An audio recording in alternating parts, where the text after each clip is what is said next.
Hello दोस्तों, नमस्कार। जय हिंद, जय भारत। आज मैं जनसंख्या नियंत्रण पे ही बात करूंगा क्योंकि हर आदमी इससे परेशान है।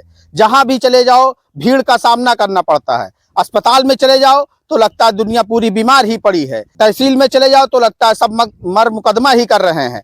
घूमने चले जाओ तो लगता है दुनिया घूम ही रही है, इतने पैसे हो गए। 5 स्टार होटल में चले जाओ तो लगता है दुनिया पूरी अमीर हो गई है। जहां भी जाओ आबादी ही आबादी दिखती है। इससे किसका हान है? हम ही लोगों का हान है। पहले के जमाने में चल जाता था कि 8 बच्चे पैदा करते थे और उनको खाने पीने की सुविधा मिलती थी, क्योंकि बहुत ज्यादा सुविधाएं नहीं थी, लाइट रहती नहीं थी तो बहुत ज्यादा सुविधाएं लोग लेते नहीं थे।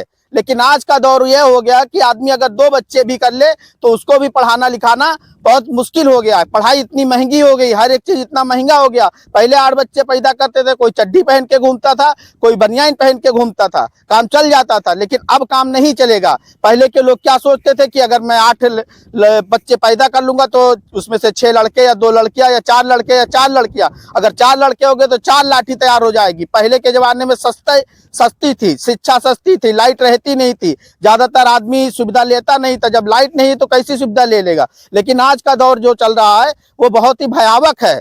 भाई अगर आप 4 बच्चे पैदा कर लेंगे तो फिर कैसे काम चलेगा? आप पर अच्छी शिक्षा नहीं दे सकते हैं, ना उसको पढ़ा सकते हैं, ना लिखा सकते हैं सही से, ना कहीं पहना उठा सकते हैं।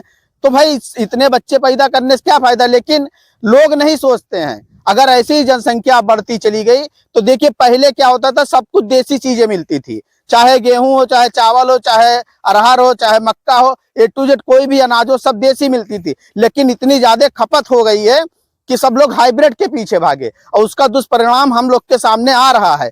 इसलिए जनसंख्या नियंत्रण करना बहुत जरूरी है। सरकार इस पे मौन साधे हुए बैठी है। वो सोचती है कि अगर हम इस पे कुछ बोलेंगे तो हो सकता है कि हमारे वोट कट जाए। लेकिन ऐसा कुछ नहीं है। आपने बहुत सख्त निर्णय पहले भी लिए हैं।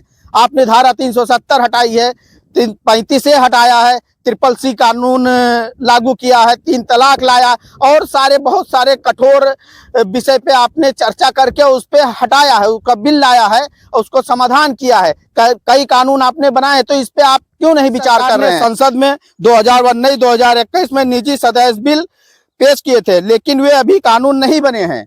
2022 में केंद्र सरकार के राज्य मंत्री, परिवार कल्याण मंत्री ने संसद में बोला कि सरकार कोई भी जनसंख्या नियंत्रण पे कानून नहीं ला रही है। भाई इस पे मौन साधे क्यों बैठे हो? जनता परेशान है, हर एक लोग परेशान है। अगर जनसंख्या नियंत्रण पे काबू नहीं पाया गया तो आगे चल के स्थिति और भी भयावह होगी। हर आदमी चाहता है, लेकिन जब कानून बनेगा तभी पालन। कुछ लोग इसका पालन करते हैं जो बहुत ज्यादा परेशान हो गए जनसंख्या से। लेकिन जब तक कोई कानून सरकार नहीं लाएगी तब तक इस पे कोई पालन नहीं करेगा। और सरकार को कानून इस तरीके से लाना चाहिए कि अगर हम 2 हमारे 2, अगर कोई तीसरा बच्चा पैदा करता है तो उसे 50,000 रुपए जुर्माना प्लस 5 साल की जेल होगी। ये कानून सरकार लाए तभी इसका पालन होगा और सरकारी सुविधाओं से उससे वंचित किया जाए। जो 2 बच्चे से 3 बच्चे पैदा करता है उसको सरकारी सुविधाओं से वंचित किया जाए। भाई अगर कानून नहीं लाएंगे तो स्थिति बहुत ही गंभीर होती चली जाएगी। भाई आम जनता ने आपको वोट किस लिए दिया था? ऊपर बैठ के मलाई काटने के लिए? मलाई काटने के लिए वोट नहीं दिया था, कठोर निर्णय लेने के लिए वोट दिया था। मैं माननीय प्रधानमंत्री श्री नरेंद्र मोदी से कहना चाहता हूं कि आपने इतने सारे कठोर निर्णय लिए हैं, ये भी एक कठोर निर्णय, इसको लीजिए आप। हम अपने मुख्यमंत्री श्री योगी आदित्यनाथ जी से भी कहना चाहते हैं कि आप भी इस मुद्दे पे चर्चा कीजिए, इसको सरकार तक पहुंचाइए, प्रधानमंत्री तक हमारी बातों को वहां पहुंचाइए। हमारी ही बातें नहीं, हमारी सब जनता परेशान है इससे। पहले बताइए कि पहले क्या था? जिसके पास 10 बीघा खेत था, 2 पीढ़ी पहले 10 बीघा खेत था, आज उसके पास बंटवारा हो जाएगा, फिर 5 बचेगा, उसका बंटवारा हो जाएगा, 2 बचेगा। इसके बाद 2 बीघा कहीं उसका बच्चा लायक नहीं निकला तो 2 बीघा बेच देगा, खत्म हो जाएगा।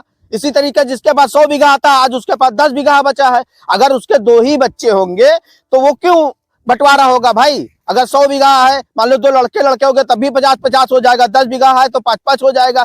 कम से कम स्थिति इतनी भयावह नहीं होगी। आदमी सोचेगा, अपने मन को कंट्रोल करेगा, अपने दिमाग को कंट्रोल करेगा कि हमारे एक ही बच्चे हैं, मैं ज्यादा कमा के क्या करूंगा, ज्यादा इधर उधर करके बेईमानी शैतानी करके क्या करूंगा, जब मेरा एक ही बच्चा है, मेरे पास 2 मकान है, पर्याप्त है उसके लिए, तो कम से कम स्थिति कुछ सुधरेगी। लेकिन जब इसमें सरकार कुछ सोचेगी तो अब देखिए, जिसके मान लीजिए 4 बच्चे हो गए, भाई एक मकान है तो 4 मकान पीछे भागेगा कि 4 मकान ले ले, 4 बच्चों का हो जाए। अब किसी की 2 बच्चियां हैं या किसी के 2 लड़के हैं, उनकी 2 बच्चियां, उनको क्या दिक्कत है भाई? वो शादी कर देंगे, जो कुछ है वो अपने दामाद को या अपने बिटिया के नाम कर देंगे, उनको क्या दिक्कत? उनकी जिंदगी आराम से कटेगी, जिसके 2 बच्चे उसकी भी जिंदगी कटेगी। लेकिन जब जनसंख्या नियंत्रण कानून लाया जाएगा और कठोर रूप से उस पर कुछ सख्त नियम लगाया जाएगा, ये हमारी मांग नहीं है, ये सारे जनता की मांग है। सरकार को इस पे सुनना पड़ेगा, सरकार को इस पे कुछ ना कुछ कठोर कदम लेना पड़ेगा। आज मैं जनसंख्या नियंत्रण पर बोलने पे मजबूर हुआ क्योंकि स्थिति बहुत भयानक होती चली। मैं मंदिर जाता हूँ, वहां भी लाखों की भीड़ रहती है, 50,000 आदमी रहते हैं,